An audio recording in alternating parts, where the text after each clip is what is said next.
السلام علیکم، آداب عرض جی ڈیئر لسنرز، کہیے کیا حال احوال ہیں، کیسے ہیں آپ سب؟ دعا ہے امید ہے سب خیریت سے ہوں گے۔ الحمدللہ میں بھی بالکل خیریت سے ہوں، بس ذرا سی طبیعت ڈاؤن ہے، گلا تھوڑا خراب ہے، باقی تو اللہ کا شکر ہے کہ کافی بہتر ہے طبیعت۔ انشاءاللہ آپ لوگوں کی دعائیں شامل رہیں تو ضرور جلد صحت یاب ہو جاؤں گی۔ بڑھتے ہیں کہانی کی جانب۔ کہانی کا نام ہے پی کہاں بچیں کے دل ہے، مصنفہ ہے رفعت سراج، قسط نمبر 17۔ سفینہ نے سیل آف کر کے سونے کی نیت ضرور کی تھی، مگر بے قرار دل کو نیند کہاں۔ ماہین ابھی تک کمرے میں نہیں آئی تھی۔ 3 بجے وہ اس سے لنچ کا پوچھنے آئی تھی۔ اس نے انکار کر دیا تو وہ یہ کہہ کر چلی گئی تھی کہ لنچ کے بعد وہ لائبریری چلی جائے گی، وہ آرام سے سو جائے، مگر کھڑکی سے باہر پھیلتی تاریکی نے اسے چونکا دیا۔ وہ جاگ رہی تھی اور اتنی بے خبر تھی کہ سورج چھپنے کا احساس تک نہیں ہوا۔ یہ ماہین کہاں ہے؟ شاید اسائنمنٹ بنا رہی ہوگی۔ اسے تو ویسے ہی ڈھیر سارا کام جمع کر کے کرنے کی عادت ہے۔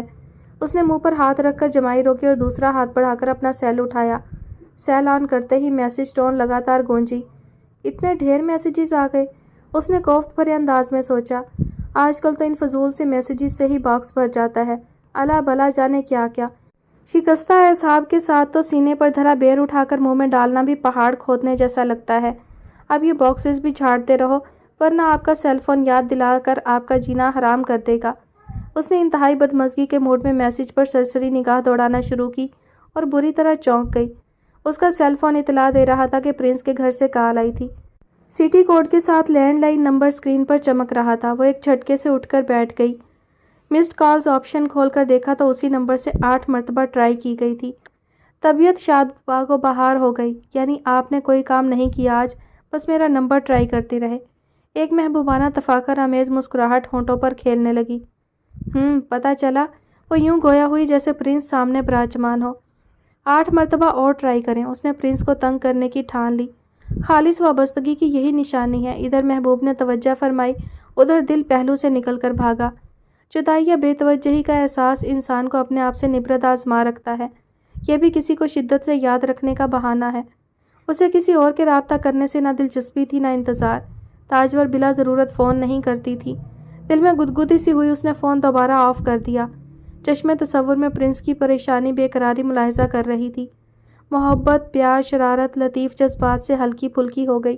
بے خودی میں مسکرانے لگی۔ چاہت کا انوکھا تجربہ ہر دھڑکن کے ساتھ مدھم سی چمک روح میں چماکا کرتی تھی۔ اف، اتنا سرور انگیز احساس کہ جیسے خوشی بارش بن کر برس رہی ہو۔ دکھی تو پہلے بھی نہیں تھی، پرنس کے ملنے سے پہلے بھی مطمئن و خوش رہتی تھی، لیکن یہ خوشی تو بہت ہی انوکھی نرالی تھی۔ جی چاہتا تھا کہ بس پرنس کو سوچتی رہے، کوئی اس کے تصورات میں مخل نہ ہو۔ اس کے ہونٹوں پر فرشتوں جیسی خالص مسکراہٹ کھیل رہی تھی۔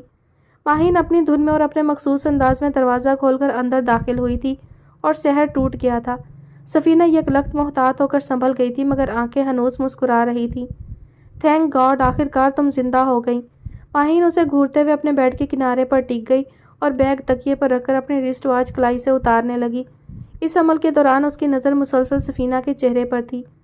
یہ تم اتنی دیر سے کہاں غائب ہو؟ آج ہی سارا پڑھ لو گی تو کل پرسوں کیا کرو گی؟ سفینہ کے انداز میں جولانی تھی، زندگی کی بھرپور توانائی تھی۔ ماہین ہونک ہو گئی۔ واہ، بڑی جلدی موڈ اچھا ہو گیا۔ آج تو تم نے بہت تباہی مچائی، میں تو پریشان ہو گئی تھی۔ شور پرنس سے خوب لمبی بات ہوئی ہوگی تبھی کولگیٹ والی آنٹی لگ رہی ہو۔ ماہین نے دانت پیس کر کہا اور سینڈل اتار کر ایک طرف کی۔ تمہاری قسم، کل سے ابھی تک میری پرنس سے بات نہیں ہوئی۔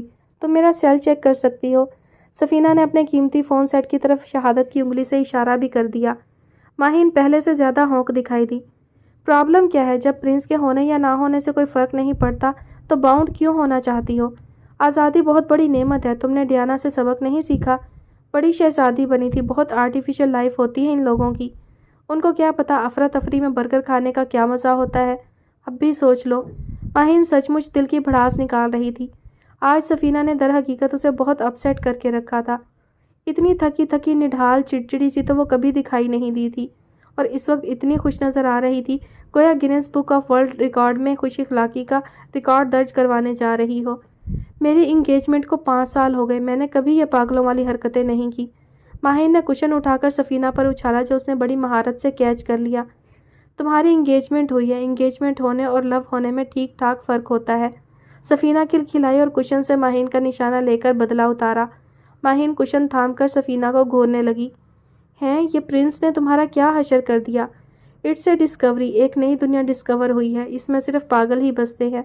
سفینہ اپنی جگہ سے اٹھی اور بہت پیار سے ماہین کی گال پر ہاتھ پھیرا۔ شور تم نے ضرور کوئی اچھا سا خواب دیکھا ہے۔ ماہین کو بہرحال کوئی جواز مل ہی گیا، اپنی نکتہ چینی پر خوش بھی نظر آئی۔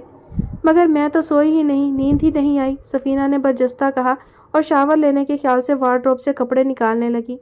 ماہین کی شکل دیکھنے والی تھی، سفینہ کھلکھلا رہی تھی۔ تم نے سفینہ کی خیریت معلوم کی؟ اسے یقیناً تمہارے فون کا انتظار ہوگا۔ لیڈی صوفیہ نے باؤل سے ایک چمچ سوپ لے کر اپنے منہ میں ڈالا جو انجلا اپنے ہاتھ میں لیے ان کے بائیں طرف کھڑی تھی۔ دوسرا چمچ لینے سے پہلے انہوں نے پرنس کے جواب کا انتظار کیا۔ پرنس کھوئی کھوئی کیفیت میں بے ساختہ مسکرا دیا۔ وہ مجھے تنگ کر رہی ہے، اس کا فون مسلسل آف جا رہا ہے۔ میرا خیال ہے وہ اس نئے موسم کو بہت انجوائے کر رہی ہے۔ یہ کہہ کر پرنس نے ایک مٹن چاپ فورک میں پھنسا کر اپنی پلیٹ میں رکھی۔ لیڈی صوفیہ کی آنکھیں مسرت کے فطری احساس سے چمکنے لگیں۔ ضرور تم سے کوئی بھول ہوئی ہے جس کا وہ تمہیں احساس دلا رہی ہے، ورنہ جو لڑکی انگیجمنٹ کے سٹیج سے گزر جائے بلا وجہ اپنا فون آف نہیں کر سکتی۔ فون ایجاد ہونے سے پہلے لوگ کبوتر ٹرینڈ کر کے انگیج رکھتے تھے، یہ تو آئی ٹی کا پیریڈ ہے۔ لیڈی صوفیہ پوتے کے رومانس سے یوں لطف اندوز ہو رہی تھی گویا اپنی عمر رفتہ کو آواز دے رہی ہوں۔ وہ مجھ سے جیت نہیں سکتی، پرنس نے سلاد کی پلیٹ اٹھاتے ہوئے بہت اعتماد سے مسکرا کر کہا۔ اب دیکھو میں کیا کرتی ہوں، تم خوشی سے ہار جیت کا کھیل کھیلو۔ لیڈی صوفیہ کا موڈ اس وقت بے حد خوشگوار تھا۔ پرنس نے حیرت سے دادی کا چہرہ ٹکٹکی باندھ کر دیکھنا شروع کر دیا۔ ڈنر کے بعد میں ماہین کو فون کروں گی اور سفینہ کو پکڑ لوں گی۔ لیڈی صوفیہ کے انداز میں بچوں کی سی فطری اور روحانی مسرت جھلک رہی تھی۔ اوہ، پرنس نے فورک اٹھانے کے بعد واپس پلیٹ میں رکھ دیا۔ You are very smart, prince کے منہ سے بے اختیار نکلا۔ وہ ستائشی نظروں سے دادی کی طرف دیکھ رہا تھا۔ اوہ یس آئی ایم، لیڈی صوفیہ کے انداز میں تفاخر و اعتماد بدرجہ اتم موجود تھا۔ چلیں یہ تو اچھا ہو گیا، یہ تو آج رات کی انٹرٹینمنٹ ہو گئی۔ آنے والے خوشگوار لمحات کے احساس نے پرنس کو سرتاپا شاد کر دیا۔ اکثر ڈنر کے بعد ہم بہت سی باتیں دہرانے لگتے ہیں۔ سفینہ کے آنے کے بعد ہماری لائف میں چینج تو آنا چاہیے۔ لیڈی صوفیہ نے ہاتھ کے اشارے سے انجلا کو بس کہا اور ویجیٹیبل رائس پلیٹ میں نکالنے کا عندیہ دیا۔ انجلا ان کا پھسلتا ہوا نیپکن ٹھیک کر کے پلیٹ میں چاول نکالنے لگی۔ وہ آپ نے صوبان کا ڈنر پہنچا دیا تھا؟ جھکی ہوئی انجلا پرنس اور لیڈی صوفیہ کے درمیان حائل ہوئی تو ذہن میں ایک جھماکہ سا ہوا۔ توجہ سندل اور صوبان کی طرف چلی گئی۔ یس سر، انجلا نے مؤدبانہ جواب دیا۔ یہ تمہارے کنسرن نہیں ہے prince, not to your business, جتنا تم کر چکے ہو انف۔ اگر تمہارے پاس ٹائم ہے تو اس پر میرا اور سفینہ کا رائٹ ہے۔ میرے اور تمہارے گرینڈ فادر کے بیچ میرا ظالم سسر تھا، تمہارے اور سفینہ کے بیچ کوئی آئے یہ میں برداشت نہیں کروں گی۔ لیڈی صوفیہ کا موڈ ایک دم تبدیل ہونے لگا۔ ریلیکس، ابھی سفینہ اس گھر میں نہیں ہے گرینڈ مام۔ پرنس نے جلدی سے ان کا سابقہ موڈ برقرار رکھنے کی کوشش کی۔ وہ اب اس گھر سے اچھے گھر میں ہے اور وہ گھر ہے ہمارا دل۔ اس کے حصے کا ایک پل ایک لمحہ کسی کو بھی دو گے تو ڈس آنیسٹی ہوگی۔ سوار حسین اس لڑکی کے تمام معاملات دیکھ رہا ہے، یو ڈونٹ وری۔ لیڈی صوفیہ کو سفینہ کے ذکر خیر کے دوران سندل کا ذکر اتنا ناگوار گزرے گا پرنس کے وہم و گمان میں بھی نہیں تھا۔ وہ خاموش ہو کر خود کو مرتب کرنے لگا۔ آپ سفینہ کو ڈانٹیے گا ضرور، بہت تنگ کیا ہے اس نے آج۔ پرنس نے پھر مسکرا کر سفینہ کی بات چھیڑی تاکہ لیڈی صوفیہ کسی اور جہان میں نہ پہنچ جائے۔ پرنس کے انداز میں معصومانہ شوخی تھی۔ لیکن پہلے تو میں تنگ کرنے کی ریزن پتا کروں گی۔ لیڈی صوفیہ بچوں کی طرح بہل گئیں، اب پھر سے مسکرا کر پرنس کی طرف دیکھ رہی تھی۔ پرنس دل ہی دل میں اللہ کا شکر ادا کرنے لگا۔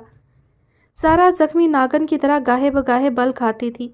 اگر سگی ماں مر جائے تو دنیا کی کوئی عورت کسی کی ماں بن ہی نہیں سکتی۔ ایسا کیا کیا تھا میں نے؟ پرنس کے گھر چلی گئی تھی تو کون سی قیامت آ گئی تھی؟ کسی کے ساتھ بھاگی تو نہیں تھی؟ وہ ٹہل ٹہل کر تھک گئی۔ آزادی ملنے کا احساس اپنی جگہ، مگر تاجور کی ڈکٹیٹرشپ ہضم نہیں ہو رہی تھی۔ وہ نفرت و طیش میں بھول گئی تھی کہ تاجور نے اسے پسند کی شادی کرنے کا آپشن بھی دیا تھا۔ اسی لیے سفینہ کو لمز سے MBA کرا رہی ہیں، کل وہ سارا بزنس سنبھالے گی اور میں بھکاریوں کی طرح اس سے پیسے مانگا کروں گی۔ وہ تھک کر گرنے کے انداز میں بیٹھ گئی۔ نہ بھوک پیاس کا احساس تھا، نہ نیند کا دور دور تک پتہ تھا۔ لگتا ہے یہ ساری گڑبڑ ساحل کی طرف سے شروع ہوئی ہے۔ کیسے دیکھتا تھا مجھے جیسے ابھی کھڑے کھڑے میرے عشق میں جان دے دے گا۔ اگر مجھے حاصل کرنا ہے تو بھکاریوں جیسی زندگی سے جان چھڑانی ہوگی۔ سارا بے بسی کی اس انتہا پر تھی جہاں آخر کار ذہن مفلوج سا ہو جاتا تھا۔ کوئی بڑا اقدام نہیں اٹھا سکتی تھی۔